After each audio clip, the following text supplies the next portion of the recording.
d'aller dans, on va dire, dans ce chemin-là. Voilà.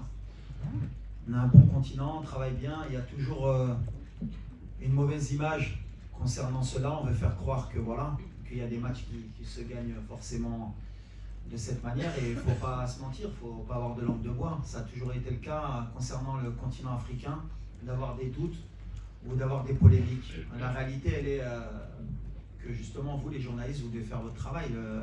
Un pénalty est sifflé d'une manière dans un match, il n'est pas sifflé d'une autre manière dans un match, une main est sifflée et pas sifflée. Moi, je regarde tous les matchs, puisqu'on a beaucoup de joueurs aussi qui jouent en Europe, c'est les mêmes polémiques partout, que ce soit en Afrique ou en Europe. Juste, on veut un peu agrandir cela sur notre continent. Moi, je serai toujours un défenseur du continent africain, et je partirai toujours avec l'idée que tout le monde essaye de faire de son bien. Comme tu l'as dit, on a été lésés nous aussi depuis le début de la compétition. C'est par exemple le penalty contre la Tanzanie, où tout le monde a essayé de faire croire qu'il y a un penalty parce qu'il y a un joueur qui fait 20 kg, il y en a un autre qui fait 120 kg en Angleterre, jamais ça siffle. Mais quand Bilal Akhanous il est poussé dans la surface contre le Mali, il n'y a personne qui dit qu'il y a penalty.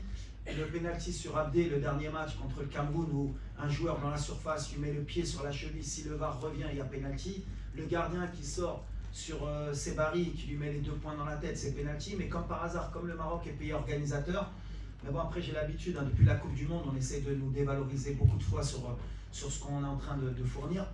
Et à chaque fois, il peut être témoin, je parle à mes joueurs à chaque fois du terrain. Nous, la seule manière dont on peut parler, c'est sur le terrain, c'est gagner nos matchs.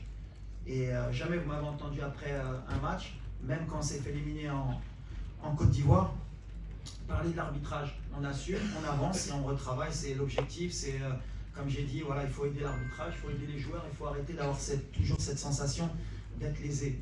À un moment donné, comme j'ai dit, quand on bat le Cameroun, qu'il n'y a qu'un tir, il n'y a même pas un tir cadré dans le match, voilà, il faut à un moment donné revenir sur le principe que voilà, il y a une équipe qui a mérité de gagner, c'est tout. Et si c'était notre cas, je dirais à mes joueurs, ne parlez pas, on se concentre sur le terrain, et on espère que l'arbitrage sera à la hauteur demain pour les deux équipes, comme elle a été depuis le début de la compétition. Mais ça, après, nous, on parle terrain, on parle football, je ne sais pas trop des choses que j'aime dire, mais tu l'as dit qu'on est une des équipes qui a été le plus lésée sur notre propre compétition à domicile.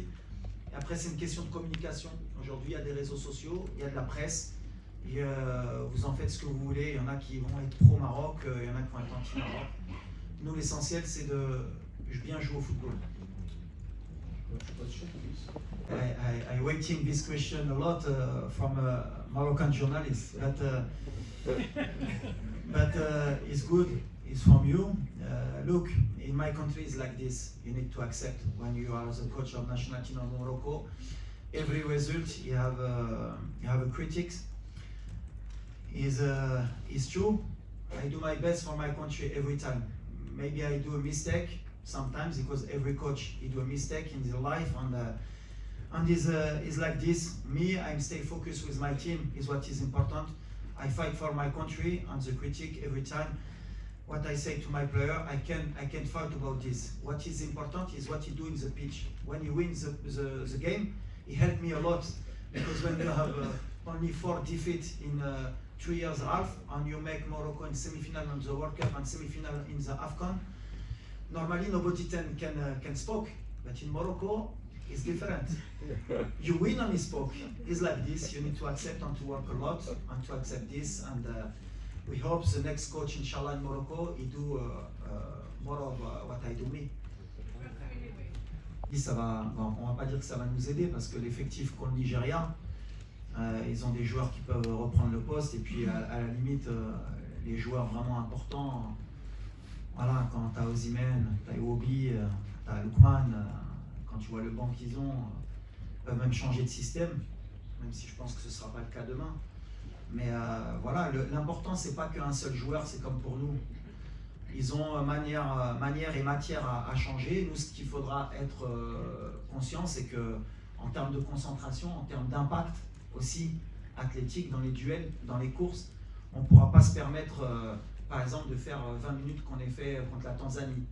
Et même peut-être ne pas se permettre les 20 ou 15 dernières minutes contre le Cameroun à se relâcher, à se mettre bloc bas.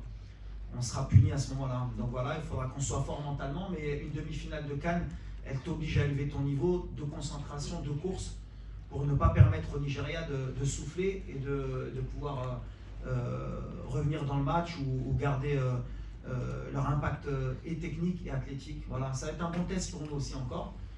Mais je pense que ça va être un bon test pour eux aussi, parce que je pense que pour le moment, ils ne sont pas tombés sur une équipe comme la nôtre aussi pour voir réellement ce qui valait.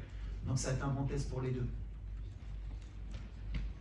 Pareil, je voulais me protéger, comme ça s'il perd, il dit que c'est une canne des plus relevées, s'il gagne, il gagne une des plus relevées. Donc j'espère que je vais gagner une des cannes des plus relevées. Ça peut répondre à ta question. Pour moi, c'est la plus relevée.